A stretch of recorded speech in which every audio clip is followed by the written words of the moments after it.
चलिए आ जाते हैं हम कक्षा 7 गणित। देखिए आज हम लोग हल करने वाले हैं इकाई 2 घातांक, ये हम लोग का चैप्टर का नाम है। आज हम लोग हल करेंगे अभ्यास 2A। अभ्यास 2A को हल करने से पहले थोड़ा हम घातांक के नियम को समझ लेते हैं, इसके बाद इस अभ्यास को हम लोग हल कर देंगे। चलिए हम लोग के चैप्टर का नाम है घातांक,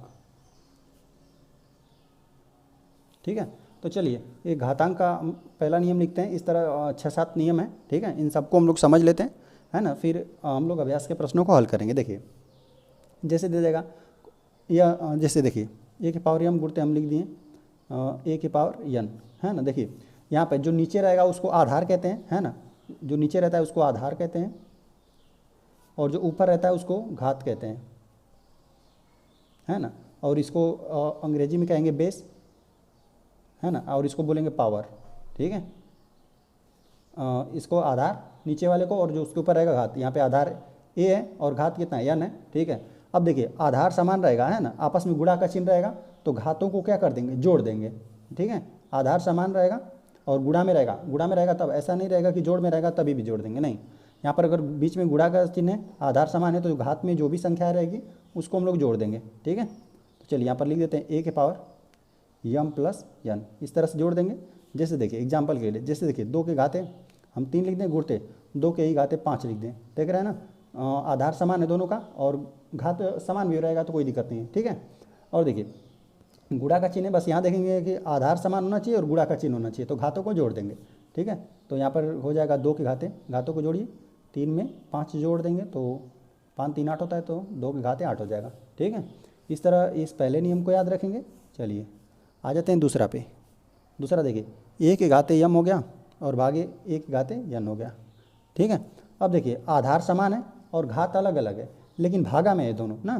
तो देखिए तो हम लोग इसको देखिए इसको किस प्रकार से और लिख सकते हैं, ए के घाते m और ए के घाते n, इस तरह लिख सकते हैं ना। देखिए भागा का चिन्ह है, ए के घाते m और एक घाते n है, तो यहाँ पर ए के घाते हमने m लिख दिया और ए के घाते n लिख दिया, है ना। अंश और हर में रहेगा ना, आधार समान रहेगा तो घातों को जो अंश वाला रहेगा, अंश वाले घात में से हर वाला घात घट जाएगा, m माइनस n हो जाएगा। जो अंश में रहेगा उससे हर वाला घट जाएगा, ठीक है। तो यहाँ पर मैं घटा दिया। जैसे देखिए 2 के घाते हम लिख दे 5 और यहाँ पे लिख दे भागा, 2 के घाते लिख दे 3, ठीक है। देखिए भागा के चिन्ह है, आधार समान होने तो चाहिए, तो जो अंश वाला रहेगा उसमें से हर वाला घट जाएगा, ठीक है।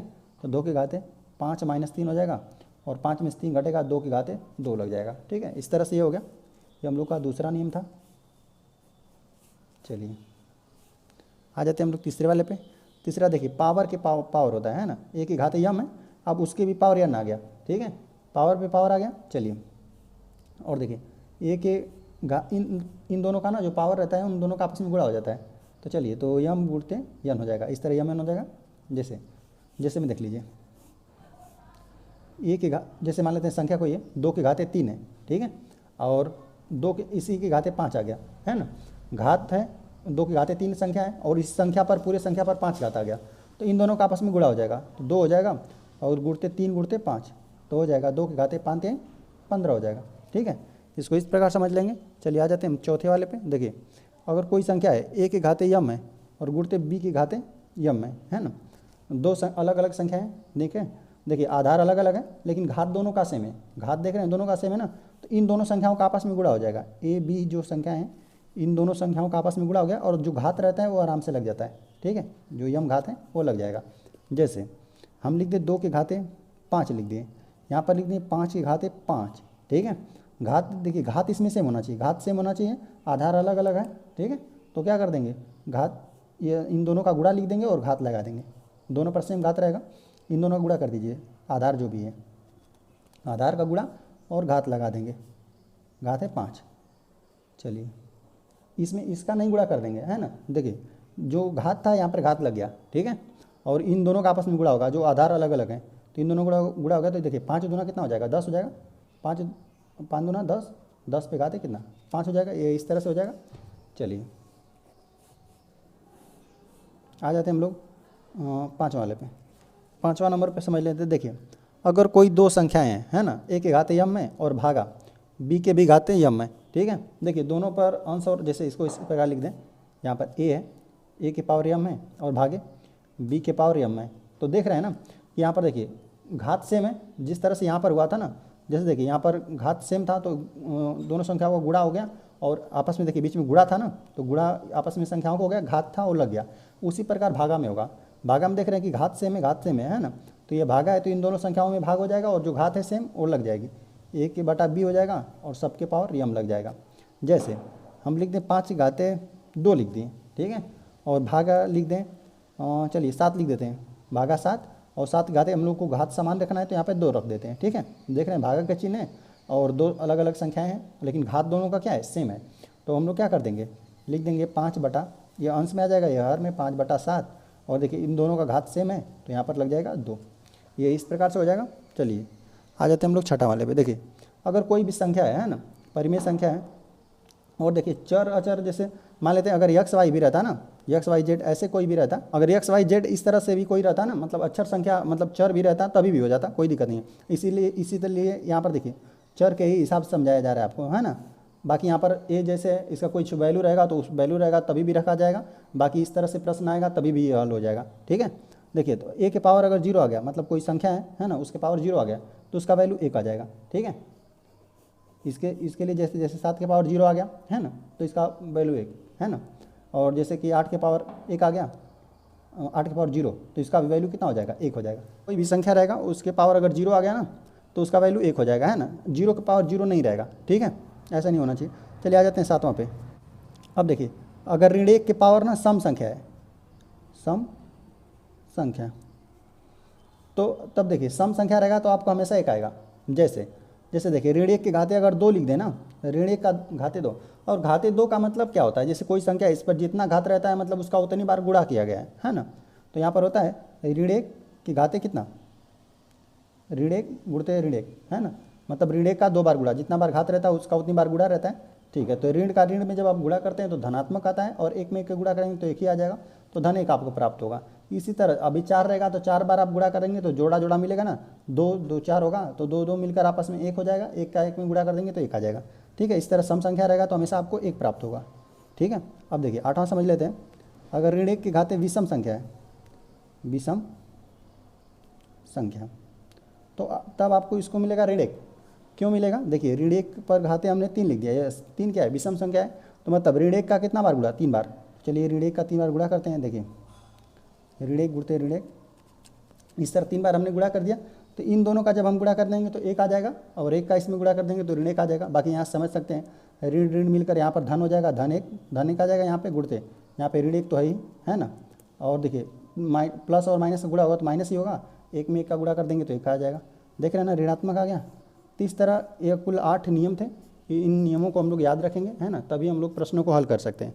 तो चलिए आ जाते हैं हम लोग प्रश्न पे, लिख देते हैं अभ्यास 2A को हम लोग हल करने वाले हैं। देखिए तो इसमें हम लोग को पहला प्रश्न दिया गया ना, ऋण कितना 2/3 और के घात दिया है 5, है ना, इसका मान हम लोग को बताना है। तो चलिए हम आपको करके दिखाते हैं। देखिए जैसे देखिए यहाँ पर हो गया ऋण 2/3 दिया हुआ है ना, के घाते 5, मतलब इसका हम लोग को 5 बार गुणा करना है। लेकिन देखिए यहाँ पर ऋणात्मक संख्या है ना, तो जब ऋण का आप 5 बार ज्ञात करेंगे, है ना, अभी हम लोग पढ़े थे, क्या पढ़े थे कि ऋण 1 पे घाते अगर विषम रहेगा, है ना, विषम रहेगा तो हम लोग को क्या मिलेगा, ऋणात्मक ऋण 1 ही मिलेगा, है ना। तो इसका यहाँ पर देखिए यहाँ पे ऋणात्मक संख्या है, ऋणात्मक संख्या का आप 5 बार गुणा करेंगे तो ऋण ऋण गुणा करते हुए तो 4 बार तो धन हो जाएगा, लेकिन 1 की वजह से क्या हो जाएगा, यह पूरा ऋणात्मक आएगी, पूरी जो संख्या हम लोग का ऋणात्मक आएगी।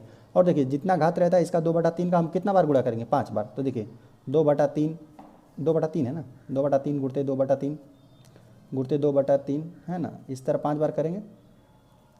तो देखिए जब आप अंश में करेंगे, देखिए तो यहाँ पर ऋणात्मक हो गया, ऋणात्मक तो रहेगा ही, है ना, क्योंकि 5 घात है। अब यहीं 4 घात रहता तो यहाँ पे धन हो जाता है ना। देखिए 2 दूना 4 दूना 8 दूना 16 दूना 32, अंश में हमको चाहिए 32, ठीक है, और ऋणात्मक संख्या। तो यहाँ पर देखिए यहाँ पे ये धनात्मक है और यहाँ पे ये ऋणात्मक है ना, और बाकी ये दोनों तो रहेगा ही नहीं, क्योंकि ऊपर अंश में हम लोग को कितना आया, पहले तो ऋण 32 रहेगा, ठीक है, बटी कुछ रहेगा, और यहाँ पर देखिए तो यहाँ पर तो ये दोनों तो ऐसे ही नहीं रहेगा, और बाकी इन दोनों की बात करें तो ये तो प्लस दे दिया है तो इसी वजह से ये नहीं होगा, और बाकी यहाँ पर कितना यही वाला सही हो जाएगा, सेकेंड वाला। बाकी यहाँ पर अगर हम लोग गुणा कर देंगे ना, 3 या 9, 9 तिली 27, और यहाँ पे 27 हो जाएगा, और 3 या 9 का जब आप इसमें गुणा कर देंगे तो यही आपको मिलेगा 243 मिलेगा। देखिए 7 नवा होता है 63, 63 को 3 हाथ में लगा 6, 9 दूना 18, 18 6 होता है 24, ठीक है। तो इसी तरह देख रहे हैं हर में हमको यही मिला, 243 मिला। तो यह हम लोग का सेकेंड वाला बना। तो चलिए इसको हम लोग लिख लेते हैं, हल कर देते हैं। पहले का हमने हल कर दिया, तो इसमें हम लोग को कौन सा सही मिला, सेकेंड वाला सही मिला, ऋण 32/243, यही सही मिला। चलिए आ जाते हैं हम लोग क्वेश्चन नंबर 2 पे। क्वेश्चन नंबर 2 हम लोग को दिया है 3125 का घातांकी संकेतन है, ठीक है। तो चलिए इसको पहले हम लोग हल करेंगे ना। देखिए तो पहले हम लोग इसका हम लोग अभाज्य गुणनखंड कर लें, ठीक है। 3125 दिया हुआ है, तो देखिए 3125 हमने लिख लिया। अब देखिए बाकी हम इनका देखिए, अगर 2 से तो जाएगा नहीं क्योंकि अंत में 5 है। बाकी अगर 3 से बात करेंगे ना तो इन सबको जोड़ेंगे तो 3 से विभाजित होना चाहिए। तो देखिए 3 1 4 हो जाएगा, 4 2 कितना, 4 2 6 हो जाएगा, और 6 5 11 हो जाएगा। 11 जो कि 3 से विभाजित नहीं है ना, तो ये पूरा विभाजित नहीं होगा, ये पूरी संख्या 3 से विभाजित नहीं है। अब 5 से हम डायरेक्ट ले जाते हैं। देखिए तो 5 6 30 हो जाएगा, 30 तक चला गया, 1 बचा, 2 12 हो गया। तो 5 दूना 10 हो गया, तो 2 बचा, फिर 5, तो 5 5 25 हो गया, फिर 5 से जाएगा, 5 1 5 हो गया, 1 बचेगा, 2 12 बचा, तो 5 दूना 10, ठीक है। फिर यहाँ पे 2 बचा, यहाँ पे 5 5 5 25, फिर 5 से ले जाते हैं, तो यहाँ पे 12 है, तो 5 दूना 10 हो गया, 2 बचा और 5 5 5 25, फिर भी देखिए 5 5 25 होता है, फिर 5 5 25। तो देखिए 5 पर कितना घात आएगा, 1 2 3 4 5, मतलब देखिए 31 3125 को हमने कितना लिखा, 5 गुणते 5 गुणते 5 गुणते 5 गुणते 5, है ना। तो देखिए तो इस तरह हमने 5 बार इसका गुणा लिख लिया, ठीक है। तो देखिए आधार समान है सबका ना, तो घात क्या करेंगे हम लोग, जोड़ देंगे। हम लोग जानते हैं, क्या जानते हैं, a की पावर m रहेगा, है ना, गुणते आधार समान रहना चाहिए, है ना। तो जो भी रहेगा आपस में जुड़ जाएगा, m प्लस n। तो देख रहे हैं यहाँ पे सबका घात समान है, तो यहाँ पे सब पे घात कितना होता है, 1, कुछ नहीं रहता है तो सब पे घात कितना होता है, 1। तो 5 पर कितना घात आ जाएगा, 1 2 3 4 5, 5 पर घात आ जाएगा 5, ठीक है। तो देख लेते हैं ऐसा कौन है। तो यहाँ पर पहले काम दूसरे काम लोग को पहला महिला, ठीक है। तो इस तरह इसको हम लोग लिख लेते हैं, हल दूसरे का पहला वाला, है ना, 5 पे घाते 5। चलिए आ जाते हैं हम लोग थर्ड प्रश्न पे। देखिए थर्ड हम लोग को दिया 2 की 7 घात का मान है, 2 की घात 7 का मान है, मतलब 2 का हम लोग को 7 बार गुणा करना है। देखिए बोला है कि 2 की घात कितना है, 2 की घात है 7, है ना। तो 2 की घात का 7 का मतलब 2 का 7 बार गुणा करिए, 2 गुणते 2 गुणते 2 गुणते इस तरह 7 बार, ठीक है। 3 3 6 एक बार और कर देते हैं 7 बार, ठीक है। तो चलिए तो यहाँ पर हम लोग जब इन सब का आपस में गुणा करते हैं, देखिए 2 दूना 4 हो जाएगा, 4 दूना 8, 8 दूना 16, 16 दूना 32, 32 दूना 64। चलिए 64, और 64 का जब आप 2 से गुणा कर देंगे तो 4 दूना 8 और 6 दूना 12। देख रहे हैं 128 कौन सा सही है, देख रहे हैं यहाँ पे थर्ड वाला सही है, ठीक है। 2 का जब 2 की घाते 7 रहेगा ना, तो उसका वैल्यू आएगा कितना, 128। तो चलिए हम लोग लिख लेते हैं इसको, हल तीसरे वाले को हम लोग कर देते हैं, इसका हमको मिला था थर्ड वाला, ठीक है, 128। चलिए हम आ जाते हैं क्वेश्चन नंबर 4 पे। तो क्वेश्चन नंबर 4 हम लोग को दिया हुआ है, एक वर्गाकार क्यारी की भुजा 5 मीटर है, इसके क्षेत्रफल को घातांकी संकेतन में लिखिए। चलिए हम लोग लिख देते हैं, हल चौथे वाले का ना। देखिए कह रहा है ना कि एक वर्गाकार क्या है, क्यारी है, ठीक है। तो चलिए वर्गाकार हम बना देते हैं। वर्गाकार का मतलब होता है कि सब आमने सामने का सब भुजा, मतलब सभी भुजा। अगर देखिए यहाँ पर दिया हुआ है 5 मीटर ना, तो यह 5 मीटर है, तो यहाँ पर सब 5 मीटर है ना, सब 5 मीटर है, ठीक है, 5, यह भी 5 मीटर है, ठीक है। तो इस तरह सभी भुजा आपस में बराबर रहता है, तो इसके क्षेत्रफल को घातांकी संकेतन में लिखना है। तो हम लोग जानते हैं कितना, वर्गाकार कोई मैदान रहता है ना, तो वर्ग का आयतन होता है भुजा का स्क्वायर, है ना। भुजा का स्क्वायर कर देंगे मतलब 5 में 5 का गुणा कर देंगे तो इसका पूरा क्षेत्रफल निकल जाएगा, क्षेत्रफल, ठीक है। तो चलिए हम लोग लिख देते हैं, वर्गाकार क्यारी का क्षेत्रफल भुजा का स्क्वायर होता है, ठीक है। तो यहाँ पर हम लोग को भुजा कितना दिया है, 5 मीटर दिया हुआ है, तो 5 का स्क्वायर हो जाएगा, है ना। और यहाँ पे हम लोग लिख देंगे मात्रक, मीटर है यहाँ पे, तो मीटर स्क्वायर हो जाएगा, ठीक है, मीटर स्क्वायर। चलिए हम आ जाते हैं क्वेश्चन नंबर 5 पे। तो क्वेश्चन नंबर 5 हम लोग को दिया हुआ है ना, सरल कीजिए, पहला दिया है दूसरा दिया हुआ है। तो चलिए हम लोग इसको लिख लेते हैं, हल। अब हम लोग 5वें वाले को करने वाले हैं, पाँचवा ना, पाँचवा का हम लोग पहला करेंगे, है ना। देखिए तो हम लोग को दिया हुआ है 2 के घाते 4, ठीक है, गुणते 2, 3 के घाते 2 दिया हुआ है, ठीक है। तो चलिए इसको हम लोग हल करते हैं, मतलब इसका मतलब हुआ कि 2 का कितना 4 बार गुणा करना है, तो 2 गुणते 4 बार इसका गुणा कर देंगे, और 3 का कितना 2 बार, 3 गुणते 3। तो बाकी इसको हम लोग हल कर लेते हैं। देखिए 2 दूना 4 दूना 8 दूना 16 और 16, बाकी हमको गुणा करना है गुणते 3 3 9, इन दोनों यहाँ पे 16 गुणते 9 हो गया, तो बाकी इन दोनों का गुणा कर दीजिए, 16 9 कितना होता है 144, तो बाकी इन दोनों गुणा हो गया तो 144 हो गया। चलिए आ जाते हैं हम लोग सेकेंड वाले पे। सेकेंड हमें दिया हुआ है कि ऋण 3 पे घात दिया हुआ है, चलिए लिख देते हैं ऋण 2 पे ना, ऋण 2 पे घात हमको दिया हुआ है 3, और गुणते ऋण 10 पे घात दिया हुआ है 3। देखिए इसका मतलब हुआ कि ऋण 2 गुणते ऋण 2 कितना बार 3 बार गुणा करना है। चलिए इसको थोड़ा कोष्टक बना देते हैं, है ना। चलिए यहाँ पे ऋण 10 का कितना बार गुणा है 3 बार, ठीक है, तो इसको भी कर देते हैं ऋण 10 गुणते ऋण 10 गुणते ऋण 10। देखिए अब यहाँ पे देखिए, यहाँ पे देखिए ऋण ऋण यह दोनों ऋण मिलकर धन हो जाएगा, यह दोनों ऋण मिलकर धन हो जाएगा, यहाँ पर दोनों मिलकर ऋण धन हो जाएगा। बाकी इस तरह से भी समझ सकते हैं, घात विषम था, है ना, विषम था तो यहाँ पर ऋणात्मक आएगा, है ना, क्योंकि 2 इसमें से बन जाएगा सम, बाकी एक विषम बना, यहाँ पर भी 2 बन जाएगा सम, एक विषम बना, तो दोनों यहाँ पर भी माइनस यहाँ पर भी माइनस, दोनों माइनस मिलकर धनात्मक हो गया। बाकी इस तरह समझ सकते हैं, एक ऋण यहाँ पे 2, ऋण ऋण का गुणा हो जाएगा धन हो जाएगा, ऋण ऋण का गुणा होगा धन हो जाएगा, ऋण ऋण का गुणा होगा धन हो जाएगा, ठीक है। बाकी इन सब का हम आपस में गुणा कर देते, देखिए 2 दूना 4 दूना 8 हो जाएगा, 8 हो गया, बाकी इन सब का गुणा कर देंगे 10 गुणते 10 गुणते 10 मतलब 1000, ठीक है। बाकी 8 का 1000 में गुणा कर देंगे तो 8000 हो जाएगा, ठीक है। इस तरह ये हल हो गया। चलिए हम आ जाते हैं क्वेश्चन नंबर 6 पे। तो क्वेश्चन नंबर 6 हम लोग को दिया हुआ है 15625 दिया हुआ है कि अभाज्य गुणनखंड ज्ञात करके 15625 को आधार 5 पर घातीय संकेतन के रूप में व्यक्त कीजिए, है ना। चलिए हम लोग लिख देते हैं, हल करने वाले हैं छठा वाले को ना। तो चलिए हम पहले थोड़ा सा अभाज्य संख्याओं को लिख देते हैं। देखिए अभाज्य संख्या ना, देखिए ऐसी संख्याएं ना जो स्वयं और एक से विभाजित होती हैं और किसी से नहीं विभाजित होती है ना।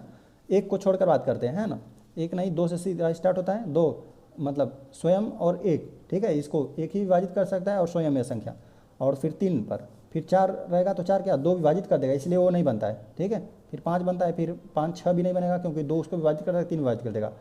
अभाज्य संख्या ऐसी संख्या है जो स्वयं विभाजित करें और एक विभाजित करें, ठीक है।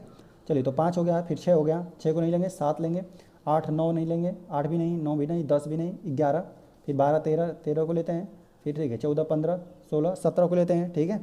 अब देखिए 18 19 को लेते हैं, ठीक है, 19 को, फिर 23 को, इसी तरह लेते हैं, ठीक है। यही सब होती है अभाज्य संख्या जो स्वयं से और एक से विभाजित होती हैं। तो चलिए तो हम लोग को करना है किसका 15625 का अभाज्य गुणनखंड करके 5 की घात के रूप में लिखना है। तो चलिए हम लोग का प्रश्न है 15625, ठीक है। तो चलिए हम यहाँ पर बना देते हैं अभाज्य गुणनखंड, इसी प्रकार बना के करते हैं। तो 15625 हमने लिख दिया, ठीक है। बाकी 5 से देना है तो देखिए 5 से यहाँ पर देंगे हम, तो 5 क्या है 15 हो जाएगा, यहाँ पर पूरा विभाजित हो गया, यहाँ पे बचा 6, तो देखिए 6 है तो 5 एक 5 हो जाएगा, है ना। यहाँ पर 1 बचा हुआ है, यहाँ पर 2 12, तो 5 दूना 10 हो गया, 12, यहाँ पे 2 बचा हुआ है अभी, है ना। तो यहाँ पे 25 हो गया, 5 5 25 हो गया। चलिए फिर आ जाते हैं 5 से, देखिए 5 31 हो गया, तो 5 6 30 हो गया, यहाँ पर 1 बचा हुआ है, ठीक है, 12 हो गया, तो 5 दूना 10 हो गया, और 2 बचा हुआ है 25, तो 5 5 25 हो गया। फिर देखिए 5 से, तो 5 एक 5 हो जाएगा, और 1 बचा हुआ है 2, 12 बचा है, तो 5 दूना 10, और फिर 5 5 25, फिर 5 से देंगे तो 5 दूना 10, और फिर 5 दूना 10 हो जाएगा, फिर 2 बचा हुआ है, फिर 25 हो गया, 5 5 25, बाकी यहाँ पे 5 5 5 25, और 5 एक 5, सब विभाजित हो गया। बाकी इसको इस तरह लिख देंगे, है ना। 15000 है ना, 15625 है, तो इसका हमने जब अभाज्य गुणनखंड किया तो 5 गुणते 5 गुणते 5 इस तरह 6 बार आया है, ठीक है। तो यहाँ पर हम भी 6 बार लिख देते हैं, ठीक है। तो यहाँ पे 3 3 6 बार हो गया, है ना। तो देखिए यहाँ पर कितना हो जाएगा, हम लोग को मिल जाएगा, देखिए 5 पर कितना घात 1 2 3 4 5 6 घात, तो 5 पर 6 घात, यह घातांक के रूप में हमने इसको लिख दिया। चलिए तो इस तरह से अभ्यास हम लोग का समाप्त हो गया। चलिए ठीक है, वीडियो पसंद आए तो चैनल को सब्सक्राइब जरूर करें।